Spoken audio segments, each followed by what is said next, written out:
폴란드 속담에 봄은 처녀, 여름은 어머니, 가을은 미망인, 겨울은 계모 같다는 표현이 있습니다. 여러분은 사계절 중에 어떤 계절을 좋아하십니까? 봄이라는 정답이 나왔습니다. 봄을 예찬하는 노래들이 많이 있습니다.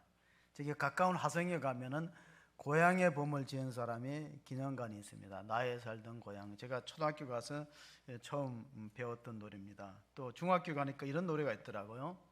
봄의 고향곡이 울려 퍼지는 청라 언덕 위에 백합 필 적에. 불러보셨습니까? 제목이 뭐죠?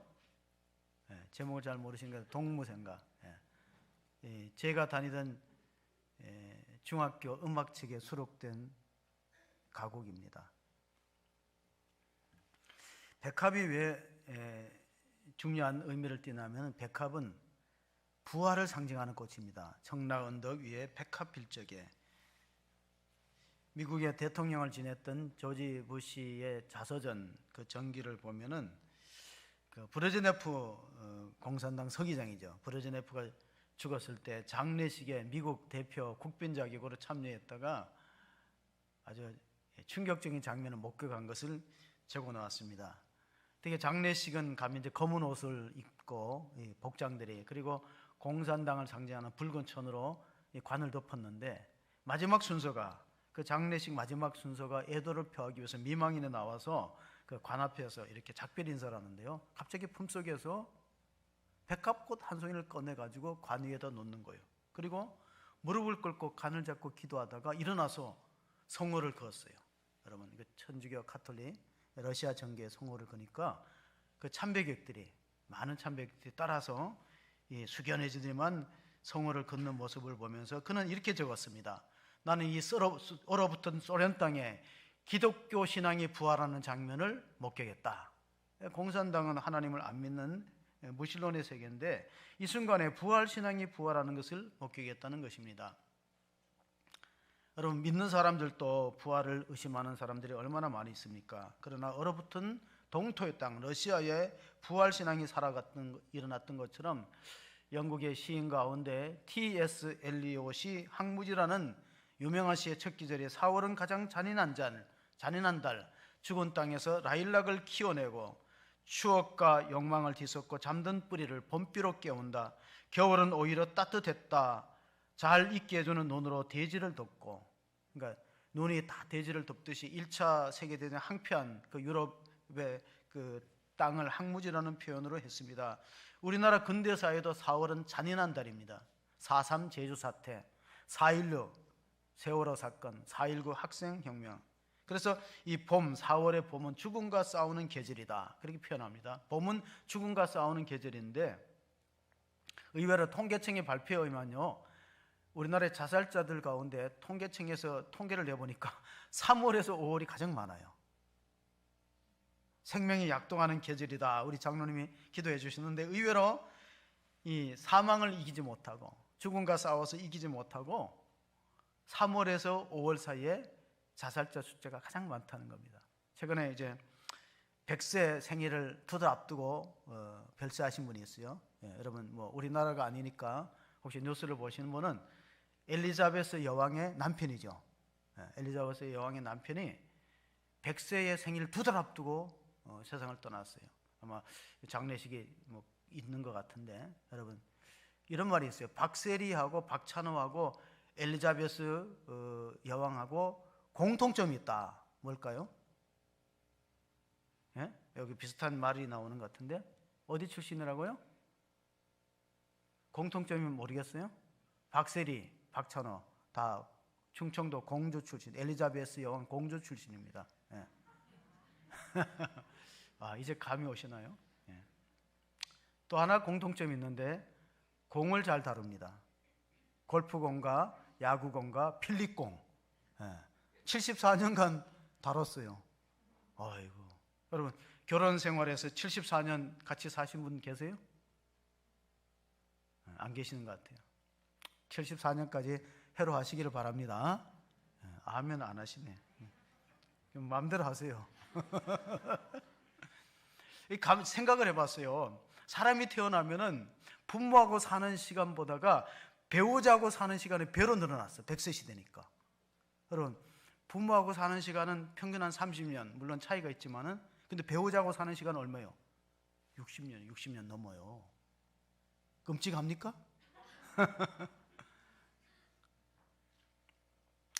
자, 모세가 시편에 사람의 나이에 대해서 적은 기절이 있는데, 시편 90편 10절 보실까요? 우리의 연수가 70이여 강건하면 80이라도 그 연수의 자랑은 수고와 슬픔뿐이요 신속기간이 우리가 날아가나이다. 인생이 무상하다는 겁니다. 사람이 살아온 시간을 돌이켜보면 금방 지나갔다는 거예요. 일순간에 화살처럼 날아가는, 우리의 연수와 자랑은 수고와 슬픔뿐이고 신속기간이 우리가 날아가나이다. 자, 100세 시대에 접어들었는데 문제는 건강 나이가 문제입니다. 건강하게 100세까지 살면 얼마나 좋아요. 근데 대개 보면은 한 10년, 15년은 요양원이라든가 연명치료를 하거나 장기적인 질병에 시달립니다. 힘들게 살아가는 거죠. 그래서 제가 이것도 기적이라는 생각을 새벽기도에 설교했어요. 예수님은 물 위를 걸은 게 기적인데 인간은 땅 위에 걷는 것만도 기적이다. 걸어서 오신 것만 해도 기적입니다. 옆에 분한테 그렇게 말하십시오. 걸어서 오신 것만 해도 기적입니다. 기적입니다. 이렇게 기도하세요. 90세, 100세까지 걸어 다니게 해달라고. 제가 왼쪽 무릎에 관절통이 있어서요. 이게 잘 걸어 다닐 때가 얼마나 은혜고 감사했다는 걸 생각하게 되었어요. 그리고 또 만성 두드러기, 엘러지에 의한 만성 두드러기 때문에 벌써 석 달째 이게 잘 치료가 안 됩니다. 그래서 성도들 가운데 정말 만성적인 질병으로 고통당하는 분들 얼마나 힘들겠는가. 나는 병축에도 속하지 못하는데도 이렇게 생활의 질이 떨어져, 사람이 아프면은 삶의 질이 떨어집니다. 그래서 오늘 엠마오로 향하는 두 사람들은 절망하는 가운데 걸어갔는데 그 거리가 얼마나 되느냐? 20월이 되었다. 그렇게 본문에 나옵니다. 자, 모세가 이 시편 90편을 썼을 때가 주전 14세기입니다. 그 주전 14세기가 지금으로 말하면 3400년인데 최근에 며칠 전에 그 3400년의 이집트 모세 시대의 유적지가 발견됐는데 혹시 그 기사나 사진을 보셨습니까? 모세 시대에 그 바로 왕이 통치했던 주전 1400년, 그러니까 3400년전에 최대 규모의 유적지가 이집트 남부 룩소스에서 발견됐습니다. 그 바로 왕이 통치했던 아멘호테프 그 기간에 유적이 모래에 완전히 묻혔는데 고고학자들이 들어가서 모래를 다 걷어내니까 저런 형태입니다. 그게 이제 모세 시대의 주교 형태인데 조금 큰 확대된 사진을 보면요 살만해요. 저 정도면 저기서 살았다는 모세 시대 흙벽돌 담을 지어가지고 저기. 근데 이게 3400년 유적지가 모래에 그대로 묻혀있던 이집트 남부에 그 람세스 3세가 그 2세 3세 통치간에 그 람세스가 어디냐면요 우리가 출애굽기 읽어보면 비돈과 라암센이라는 국고성이 있는데 그 람세스 2세 3세가 건립한 도시입니다. 그런데 완전히 지하에 묻혀있던 것이 3400년 만에 빛을 보게 됐는데 신문에 이렇게 보도해서 황금의 도시를 발굴했다. 이 최대 유적지라는 겁니다. 황금의 도시를 발굴했는데 그대로 형태입니다. 모래에 그창 묻혀 있었던 걸 그대로 모델을 걷어내고 이런 형태로 되어 있는데 거기 보면 그들이 곡식 단지에서 이런 단지, 커다란 단지, 여기에 물을 저장하는 항아리일 수도 있고 곡식을 담았던 건데 이제 그 말은 이제 이집트 글씨, 애굽 글씨로 적혀 있습니다. 자, 출애굽기를 보면요, 그 이 지역에 대한 그 지명이 등장하는데 그게 출애굽기 1장 11절에 등장합니다. 감독들을 그 위에 세우고 그들에게 무거운 짐을 지어 괴롭게 하여 그들에게 바로를 위하여 국고성 비던과 람셋을 건축하게 하니라. 이 사진에 등장했던 지역이 람셋입니다. 람세스 왕들이 통치했는데 우리가 바로라 그렇게 성경에 나오는데 바로가 한 명이 아닙니다. 바로 1세가 있고 2세가 있고 그런 파라오라는 이집트의 강력한 통치자들을 말하고 있습니다. 그들이 3400년의 유적지를 그대로 발굴했다면은 2000년 전에 예수님의 부활의 유적지가 왜 없겠느냐? 3400년에 땅속에 묻힌 것도 그대로 드러나는데 예수님의 무덤이 빈 무덤이 되어 있고 역사학자 가운데 영국의 옥스퍼드 대학교의 역사학 교수였던 토머스 아놀드가 한 말입니다. 자기가 연구를 해보니까 예수님의 부활을 입증할 만한 자료처럼 역사적인 그런 많은 문헌들이 발굴된 예가 없다는 거예요. 우리가 이집트의 역사는 모세 시대인데 모세 시대의 역사도 우리가 눈으로 보면서도 이 부활을 왜 믿지 못하느냐? 부활은 2000년 전에 일어났던 사건인데, 칼바르트라는 독일의 신학자가 부활을 믿고 안 믿고는 개인의 자유인데 부활의 역사성을 의심할 수는 없다. 실제로 일어났다는 겁니다. 그는 이렇게 말합니다. 예수께서 성경 안에서 우리를 기다리신다. 이 유명한 말입니다. 그를 말씀의 신학자라고 이르는 이유가, 칼바르트는 성경 안에서 예수께서 우리를 만나려고 기다리는 거예요. 그 부활의 증거가 다른 곳에 있지 않습니다. 예수님께서는 마태복음 12장 39절 40절에 기적을 좋아하는 유대인들에게 이렇게 답변을 했습니다. 예수께서 대답해 이르시되 악하고 음란한 세대가 표적을 구하나 선지자 요나의 표적밖에 보일 표적이 없느니라. 요나가 밤낮 사흘 동안 큰 물고기 뱃속에 있었던 것 같이 인자도 밤낮 사흘 동안 땅속에 있으리라. 성경에는 수많은 기적들이 있습니다. 안진병이 일어났다든가 소경이 눈을 떴다든가. 그런데 기적이라고 할 최대의 기적은 부활 사건이다. 예수님이 내가 너에게 보여줄 표적은 요나가 물고기 뱃속에 3일 있었던 것처럼 인자도 밤낮 땅속에 3일 있다가 다시 살아나는, 이거야말로 최대의 기적이다. 그래서 부활을 믿고 안 믿느냐에 따라서 기독교의 전망이 갈라집니다. 만약에 부활을 믿지 않는다면 기독교는 더 이상 유지되기 어렵습니다. 고린도서 1장 23절, 22절, 23절을 보면요, 유대인은 표적을 구하고 헬라인은 지혜를 찾으나 우리는 십자가에 못 박힌 그리스도를 전하니 유대인에게는 꺼리끼는 것이요 이방인에게는 미련한 것이로되. 자, 유대인들은 기적을 그렇게 좋아합니다. 왜냐하면 모세 시대부터 기적을 밥 먹듯이 목격하며 살아왔기 때문에. 근데 기적은 약점이 뭐냐면은 다음에 나타날 기적은 더 센 게 와야 돼요. 그러니까 기적은 더 강한 걸 요구한다는 겁니다. 그러나 헬라인들은 지혜를, 헬라인이 뭡니까? 그리스 사람인데 그리스 사람들은 지혜를 숭상합니다. 그래서 그리스의 아테네에 보면은 세계적인 철학자가 거기서 태어납니다. 헬라 지역에서, 그리스 지역에서 소크라테스, 플라톤 이런 사람들이 거기서 태어납니다.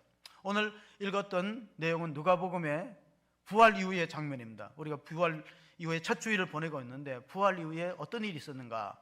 그 제자들 가운데 예루살렘을 벗어나서 엠마오로 가는 두 사람이 있습니다. 누가복음 24장 13, 14절 보면 그날 그들 중에 둘이 예루살렘에서 25리나 되는 엠마오라는 마을로 가면서 이 모든 된 일을 서로 이야기하더라. 자, 두 사람이 얘기했다는 건 뭡니까?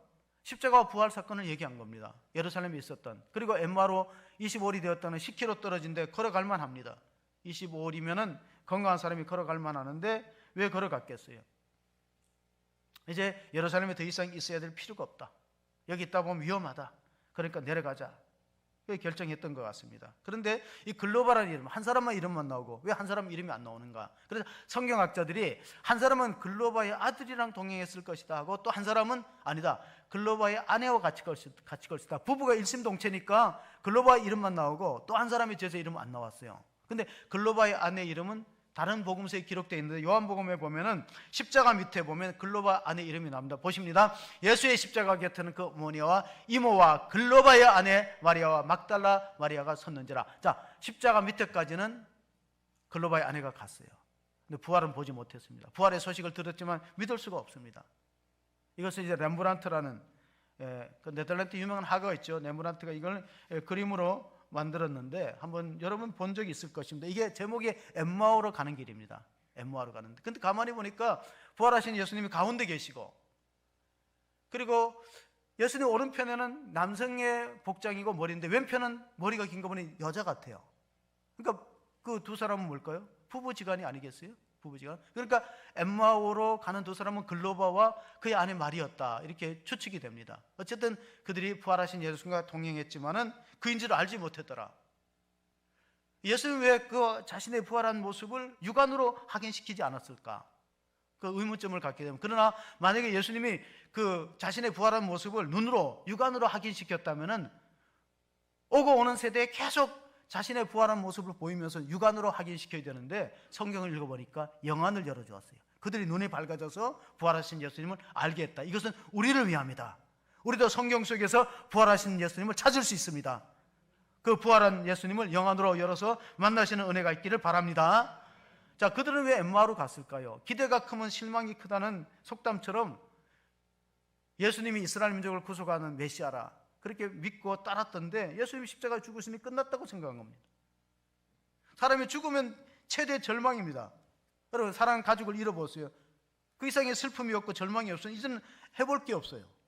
예수님 십자가에 못 박힌 장면까지는 봤잖아요. 왜냐하면 글로바의 아내 마리아가 십자가 밑에 가까이 갔으니까. 근데 부활은 목격하지 못했는데 부활의 소식을 들었습니다. 왜? 새벽에 여인들이 가서 예수님 무덤이 비었고 부활했다는 얘기를 들었는데 그들은 보따리를 풀지 않았어요.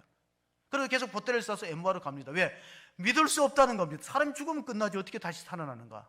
아무도 예수님이라도 다시 살 수 없다. 그렇게 되고 절망한 가운데 슬픈 빛을, 여러분 본문에 보니까 그들이 슬픈 빛을 띠고 낙심하여서 엠마오를 찾았다는 겁니다. 엠마오라는 뜻은 알 수 없는 길입니다. 인생의 삶은요, 속도가 중요한 게 아니고 방향이 중요해요. 우리가 어느 방향을 가느냐, 속도보다 방향이 중요하다. 시계보다 나침판이 중요합니다.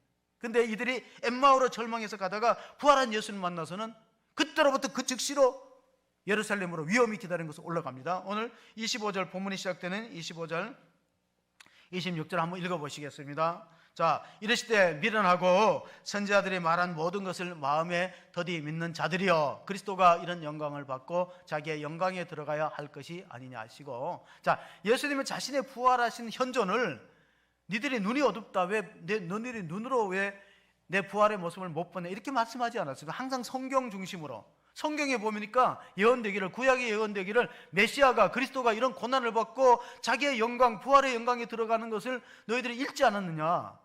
그러니까 우리가 성경 속에서 부활한 주님을 못 만나면요, 다른 방법이 없어요. 왜냐하면 예수님은 부활한 당시에도 육안으로 제자들에게 확인시키지 않았어요. 영안을 열어서, 그들의 눈을 열어서 그래서 계속해서 성경을 가르칩니다. 누가복음 24장 27절도 이에 모세와 모든 선지자의 글로 시작하여 모든 성경에 쓴 바 자기에게 관한 것을 자세히 설명하시니라. 자, 여기서 말하는 성경은 구약일까요, 신약일까요? 네. 자신 없게 대답하세요. 확신 있게 대답해야지. 이때는 신약 성경이 기록되지 않았잖아요. 적어도 신약 성경이 기록된 시점은 이때로부터 20년 후예요. 다시 묻습니다. 모든 성경에 쓴 바 자기에 관한 것을 자세히 설명하신다. 모든 성경은 어떤 성경이냐고요? 구약이죠. 신약은 아직 기록이 안 됐으니까. 그런데 구약을 읽어보면 예수님이란 말이 하나도 안 나와요. 그런데 예수님이란 말은 안 나오지만 장차 메시아가, 그리스도가 와서 고난당하고 우리의 죄 때문에 고난당하시고 부활하여서 우리에게 영생을 주시겠다는 말씀은 수없이 예언됐다는 겁니다. 요한복음 5장 39절에 예수님께서 하신 말씀입니다. 너희가 성경에서 영생을 얻는 줄 생각하고 성경을 연구하거니와 이 성경이 곧 내게 대하여 증언하는 것이니라. 아멘. 여러분, 설교가 뭐냐? 설교는 증언입니다. 전도가 뭐냐? 전도는 증인이 되는 겁니다. 여러분, 증인 되는 거 쉬워요, 어려워요? 어려워요. 가끔 가다가 현수막을 봤습니다. 교통사고 목격자를, 증인을 찾습니다. 잘 안 갑니다. 불려다녀야 되죠. 시간 뺏기죠. 또 어떤 때는 협박도 당합니다. 전화로. 당신 확실하게 봤어?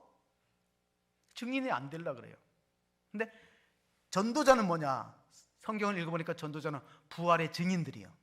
부활의 증인들. 그래서 전도한다, 증인이 된다는 말은 곧 순교자가 된다는 뜻입니다. 헬라어로 말투리아, 증인이다. 영어 마터, 거기서 마터라는 영어가 파생되는데 마터가 순교자입니다. 그리고 설교는 증언이에요. 증언.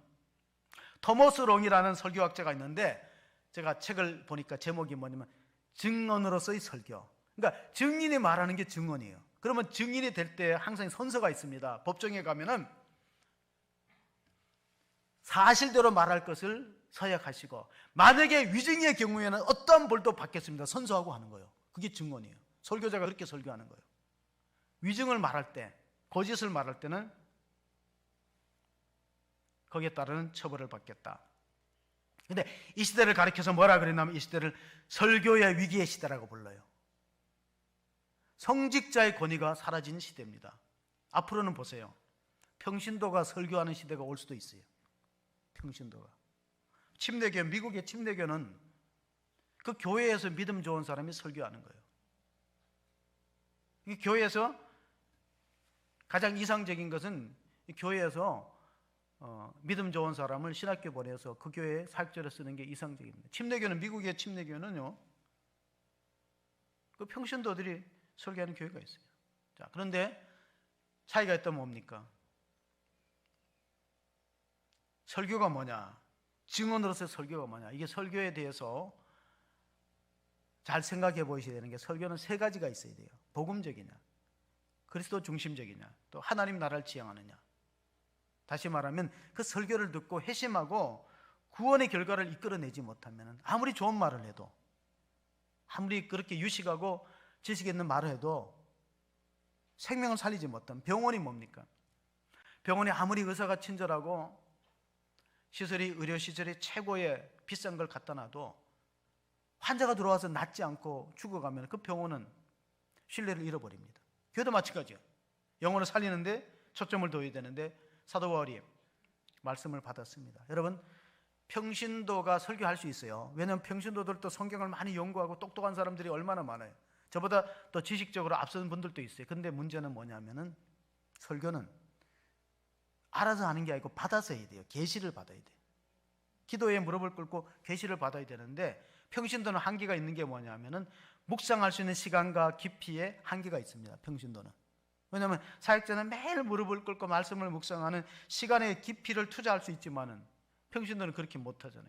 자기 일과 사업이 있으니까. 그래서 중요한 것은 묵상의 깊이와 기도의 무릎의 시간이 있어야 하나님으로부터 받은 말씀을 해야 돼요. 빌립보서에 보면 사도 바울이 빌립보 교인들에게 편지하기를, 우리의 시민권은, 그러나 우리의 시민권은 하늘에 있는지라 거기로부터 구원하는 자 곧 주 예수 그리스도를 기다리노니 그는 만물을 자기에게 복종하게 하실 수 있는 자의 역사로 우리의 낮은 몸을 자기의 영광의 몸의 형체와 같이 변하게 하시리다.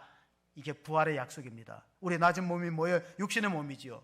죄로 말미암아 죽을 수밖에 없고 병들고 연약한 몸을 영광의 부활의 몸과 같이 변화시킬 약속이 있기 때문에 우리의 시민권은 하늘에 있는지라. 여러분은 대한민국의 시민권을 가진 동시에 천국의 시민권을 가지신 것을 믿으시기 바랍니다. 근데 얼굴이 왜 그래? 천국의 시민권 있는 사람이 미국의 시민권만 있어도 사람들이 난 미국 시민권 있다 그러잖아요. 자부심, 혜택이 있으니까. 근데 천국의 시민권이 있는 사람이 어깨가 축 젖어가지고 왜 그러냐고. 엠마오로 가는 두 제자처럼 낙심해서 절망하면 안 되네요. 자, 진짜 설교가 뭐냐? 복음적이어야 됩니다. 복음 뭐냐? 고린도 15장 부활장에 내가 너희에게 전한 복음을 헛되이 믿지 않고 제대로 믿으면 너희가 구원을 받을 것이다. 그리고 1, 2절 다음에 3절, 4절 읽어보겠습니다. 3절부터 읽습니다. 고린도서 15장 3절입니다. 내가 받은 것을 먼저 너희에게 전하였노니 이는 성경대로 그리스도께서 죄를 위하여 죽으시고 장사 지낸 바 되었다고 성경대로 사흘 만에 다시 살아나사. 복음을 믿으면 구원을 받는데 복음의 핵심은 뭐냐? 우리 죄를 위해서 예수님이 십자가에 죽으시고 3일 만에 부활하셨다. 이걸 믿으라는 거예요. 굉장히 믿기가 어려우면서도 쉬우면서도 어려워요. 한국교회 강단에서 설교가 70%가 율법적이다, 복음적이지 않다는 통계가 있어요. 율법적이 뭐냐? 구약으로 돌아가는 겁니다. 너희들이 하나님 명령과 규례를 다 지켜서 자기 공로, 자기 의지로, 자기의 율법적인 의로 구원을 받으려고 하는 것이 율법적 설교의 맥락입니다. 부담스럽죠? 힘들죠? 어렵죠? 자기 의로 구원받을 수 있는 육체가 없다는 겁니다. 두 번째, 그리스도 중심적이어야 됩니다. 자칫하면 설교자가 자기 지식을 자랑하거나 자기 경험을 앞세울 수가 있어요. 설교는 그리스도가 드러나야 돼요. 간증자가 높아지는 게 그리스도가 나타내, 그를 통해서 역사하시고 은혜 베푸신 주님이 높아지고 주님이 드러나는 설교가 되어야 되는데 그리스도 중심적이 된다. 고린도후서 4장 5절에 바울이 한 말입니다. 우리는 우리를 전파하는 것이 아니요 오직 그리스도 예수의 주 되신 것과 또 예수를 위하여 너희의 종된 것을 전파하며. 그래서 설교하기는 이렇게 말합니다. 50되기 전에 가정 얘기하지 말라. 적어도 50 넘고 이렇게 된 다음에 자기 가정 얘기를 해야지. 그럼 내가 살아보니 어떻게, 성도들은 더 오래 살았는데 그죠? 가정생활 더 오래 해보니. 그래서 항상 설교가 주님이 드러나고 그리스도 중심적이어야지 설교자가 드러나는 게 아니에요. 세 번째는 하나님 말씀 설교는 하나님 나라를 지향해야 돼요. 예수님 첫 번째 설교가 뭔지 아십니까? 마가복음 1장 15절에 때가 찼고 하나님의 나라 가까웠으니 회개하고 복음을 믿으라. 첫 번째 설교예요. 마지막 설교는 부활하신 후에 설교했었습니다. 마지막 설교는 사도행전 1장 3절에 있습니다. 그가 고난 받으신 후에 또한 그들에게 확실히 많은 증거로 친히 살아계심을 나타내서 40일 동안 그들에게 보이시며 하나님 나라의 일을 말씀. 설교의 시작과 끝은 하나님의 나라예요. 하나님 나라를 지향, 때가 찼고 하나님 나라에 가까스는 회개하고 복을 믿으라. 40일 동안 지상에 머물러 계시면서 하나님 나라의 일을 말씀하셨어요. 만약에 우리가 예수를 믿고 이 땅에 사는 것이 전부라면 굳이 교회 안 다녀도 됩니다. 왜냐하면 교회 안 다녀도 건강한 사람 많아요. 교회 안 다녀도 자녀가 서울대학교 들어간 사람 많습니다. 교회 안 다녀도 사업을 잘해서 재벌되는 사람도 있습니다. 철저하게 하나님 나라, 천국. 사람의 육신은 100년이 지나면 우리를 배반합니다. 아무리 건강하게 운동하고 가꿔도 우리를 떠납니다. 영혼이 어디 가느냐? 오늘 밤 너가 죽으면 너의 영혼이 어디 있겠느냐? 진지하게 한번 스스로 질문해 보시기를 바랍니다. 예수님 부활하신 후에 40일 동안 부활한 모습을 여러 차례 제자들에게 보여줬어요. 왜냐하면 부활의 신앙을 확실히 심어주기 위해서. 그게 아니면 교회가 안 됩니다. 부활의 신앙이 없으면 교회가 무너집니다. 부활의 신앙이 있었기 때문에 부활한 예수님의 사건을 기록하기 위해서 신약성경에 기록된 겁니다. 예수님의 제자들이 십자가에 못 박힐 때 다 도망가고 예수님을 배반했습니다. 그들은 왜 순교의 길을 걸어갔을까? 답은 하나입니다. 부활하신 예수님은 눈으로 보고 손으로 만지고 확인했어요. 죽음이 두렵지 않습니다. 천국의 소망을 확실하게 간직하게 됐습니다. 그런 신앙이 진짜 신앙이라는 겁니다. 그럼 우리가 진짜 신앙으로 예수를 믿어야 코로나를 이기지. 지금 신앙이 너무 세속적이고 기복적인 신앙으로 흐르고 있기 때문에 오늘 본문을 주목해 보시면요, 누가복음 오늘 본문의 32절 33절을 보시겠습니다. 그들이 서로 말하되 그래서 우리에게 말씀하시고 우리에게 성경을 풀어주실 때 우리 속에서 마음이 뜨겁지 아니하냐 하고 곧 그때로 일어나 예루살렘으로 돌아가 보니 11 제자와 그들과 함께한 자들이 모여 있어. 자, 부활의 소식을 분명히 들었어요. 그 막달라 마리아가 무덤에 갔다 비어있다, 그리고 시몬도 확인하고 했는데 그 소식을 듣고도 예루살렘으로 가지 않고 엠마오로 갔습니다. 왜? 그건 믿을 수 없는 얘기지. 죽으면 끝나지 무슨 부활이고 다시 살아난단 말이야. 그러니까 보따리를 안 풀고 엠마오로 갔다가 성경 말씀을 풀어주니까 설교를 듣다 가슴이 뜨거워지는 거예요. 그래서 이분이 부활한 예수님이 우리와 함께 있었구나. 그리고 예루살렘 위험이 기다리는 가보니까 11 제자도 다 있는 거예요. 그래서 초대 교회는 한마디로 정리하면 이렇습니다. 부활의 증인 공동체예요. 다른 게 없어요. 그러니까 교회가 뭐냐? 교회가 뭐냐가 참 중요하거든요. 교회는 뭐냐? 초대교회는 왜 생겼는가? 초대교회는 부활을 목격한 사람들이 모인 거예요. 그 당신도 부활을 봤느냐? 봤다고. 나는 엠마오로 가는 길에 봤다고, 만났다고. 그럼 그 사람들이 모이는 거예요. 부활을 목격한 사람들이 모여갖고 부활을 전하면서 교회가 생긴 거예요. 근데 우리 신앙은 어디서부터 출발했어요? 첫 걸음부터가 그거부터 시작됐습니까? 사도 바울이 왜 사도 바울이었습니까? 그는 사울로 교회를 핍박하고 예수 믿는 사람 잡아 가두고 죽이는데 앞장섰는데 부활한 주님을 만났거든. 다메섹에서. 그 영안을 열어서 부활한 주님을 보고 나서는 180도로 달라집니다. 여러분, 정말 부활의 주님을 만난 사람은 죽음이 두렵지 않아. 일단은 사망과 너에 쏘는 것이 어디 있느냐? 사망에 쏘는 것은 죄요, 죄의 권능은 율법이라. 우리 주 예수 그리스도로 말미암아 우리에게 이김을, 사망 권세 이김을 주시는 하나님을 찬양하고 감사하리니. 이 고백이 다릅니다. 그러니까 부활 신앙을 믿는 사람은 삶이 달라요.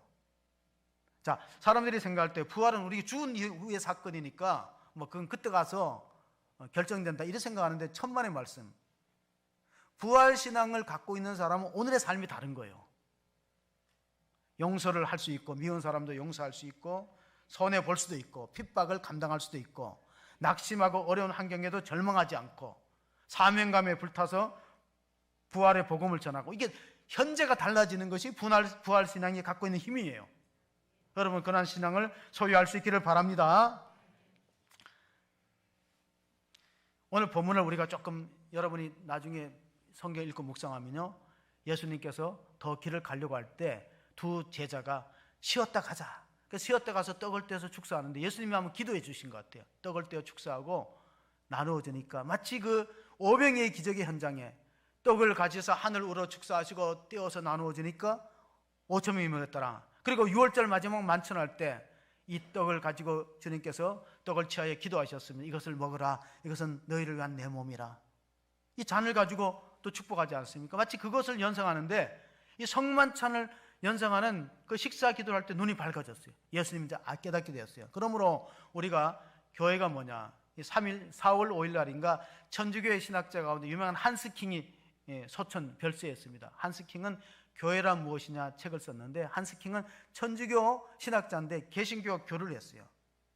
자, 우리 칼빈이 종교교회를 일으키면서 참된 교회를 세 가지로 말했어요. 무엇이 참된 교회냐? 첫째, 하나님의 말씀이 성경대로 선포되는 교회가 참된 교회입니다. 설교. 두 번째가 성례전이, 주님이 거행하신 성례전이 집행되는 것이 교회다. 다시 말하면 세례와 성찬이 이루어지는 것이 교회예요. 세 번째는 권징인데, 요즘 한국교회 권징 사라져서 권징은 7입니다. 중직자가 예배를 안 지키거나 주일 순서를 안 하면요, 뭔가 이게 책벌이 그때는 주어져요. 수찬정지라는. 근데 요즘에 한국교회 그 징벌이 사라졌죠. 교리는 신앙의 뼈대를 형성한다면 지리는 신앙의 신경과 같아요. 신경이 다 죽어버려서 둔해졌다는 거예요. 오늘 마지막 말씀 한번 읽어보겠습니다. 35절입니다. 두 사람도 길에서 된 일과 예수께서 떡을 떼심으로 자기들에게 알려주신 것을 말하더라. 여기 떡을 떼심은 성찬을 상징하는 말씀입니다. 그래서 우리가 은혜 받는 통로가 설교를 통해서, 성찬을 통해서 은혜를 받는 거예요. 그게 개신교 교회의 정의입니다. 오래전에 한국 영화 가운데 요즘 이제 미나리가 굉장히 이제 화제를 불러일으켰어요. 왜냐하면 이 아카데미에서 대한민국 영화가 뭐 어떤 조연상이라도 받는 건 대단한 일이거든요. 근데 14년도에 국제시장이라는 영화가 1,400만 원 이상을 돌파했어요. 국제시장. 보신 분들이 많을 겁니다. 그게 이제 그 파독 강부와 간호사의 이야기인데, 제가 그 지역에서 살았어요. 제가 60년대, 70년대 태백에 살 때 많은 사람들이 거기에 탄광에 와서 일하면서요, 파독 강부로 가려고 애를 썼습니다. 근데 신체 검사가 얼마나 까다롭냐면은 그 영화의 장면처럼요, 남자들이 신체 검사 학교 가면은요, 체력 테스트를 하는데 쌀가마를 들고 이거 뛰어야 돼요. 그래갖고 이제 파독 강부를 정했어요. 그만큼 그때는 우리나라 경제적으로 열악해서 해외 나가서 돈을 벌어서 가정의 가계를 담당하려고 하는 그런 사람들이 많았습니다. 근데 가서 막상 그 한보리컷 한강에 가보면요, 이 작업 조건이 얼마나 힘드냐면요, 지하 1000m의 막장에 가서 일해야 됩니다. 저도 뭐 막장에 들어가면 경험이 있는데, 이게 우리가 지리 시간에 배울 때 보면 지표면에서 100m 내려갈수록 3도씩 기온이 상승됩니다. 그러면 자, 지표면에서 100m 내려가면은 기온이 3도씩 올라간다면은 1000m 내려가면 30도가 올라가는 거예요. 그럼 어느 정도로 뜨겁냐면요, 그 기온이 50도, 60도 되는데, 제가 경험한 게로 아무것도 안 하고 가만히 있어도 땀이 콩죽같이 흘러갖고 온몸이 다 젖어요.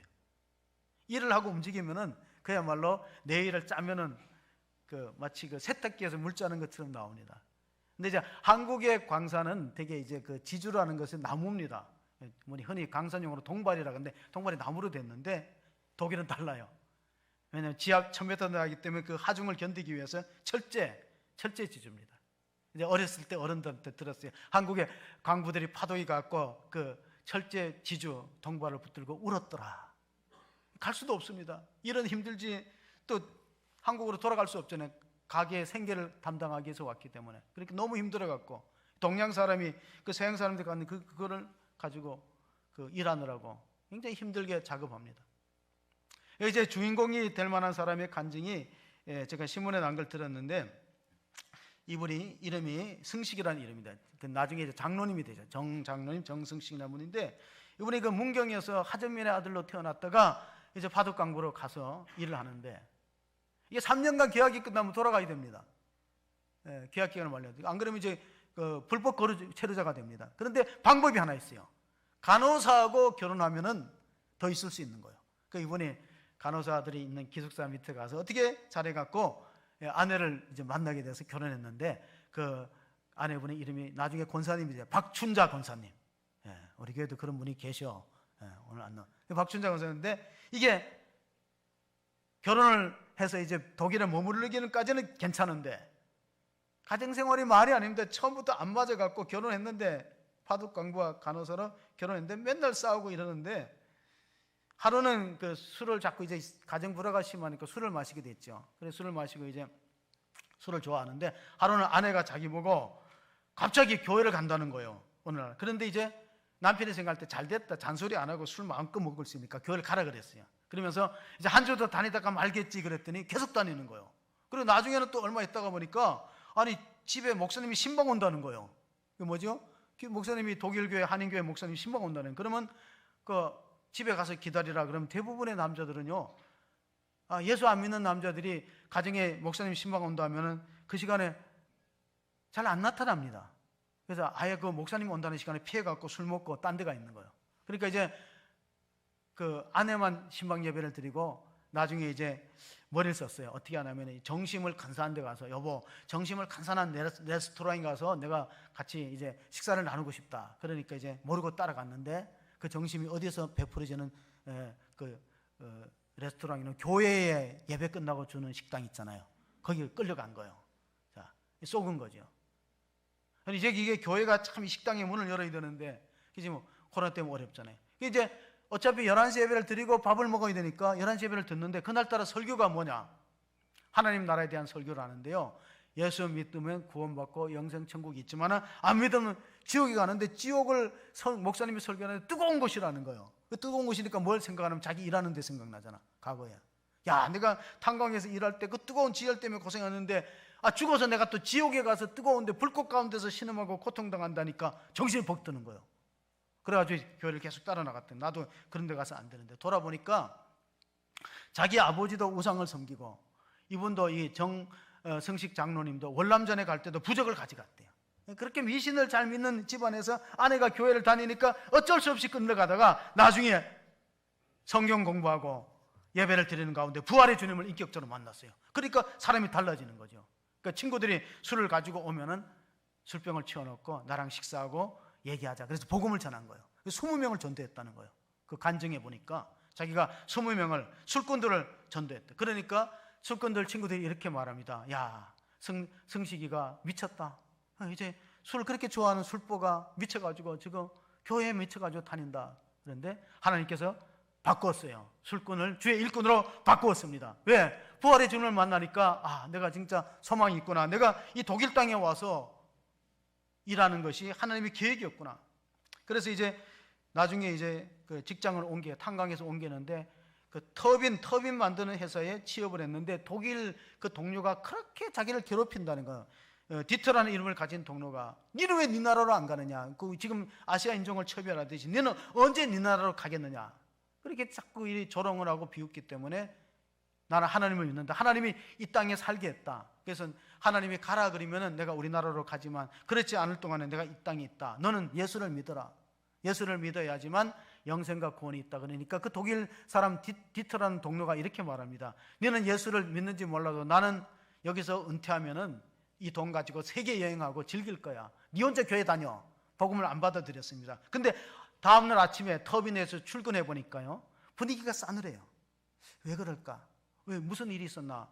독일 말이 서툴잖아요. 들어보니까 그 디터라는 사람이 어저께 자다가 심장마비로 죽었어요. 심장마비. 복음을 안 받아들여. 그러니까 너무 안타까워갖고 정말 그가 내 전도를 듣고 예수를 믿었더라면은 그래 천국이나 영생의 소망이 있는데, 그리고 나서 이제 그 회사를 간두고 슈퍼마켓을 독일에서 차렸다는 거예요. 근데 여러분, 한국에도 슈퍼마켓이 쉽지 않습니다. 근데 독일의 슈퍼는 계속 적자가 나는 거예요. 적자가 나는 중에도 매일 새벽기도 드리고 11조를 꼬박꼬박 드리다가 빚이 커졌어요.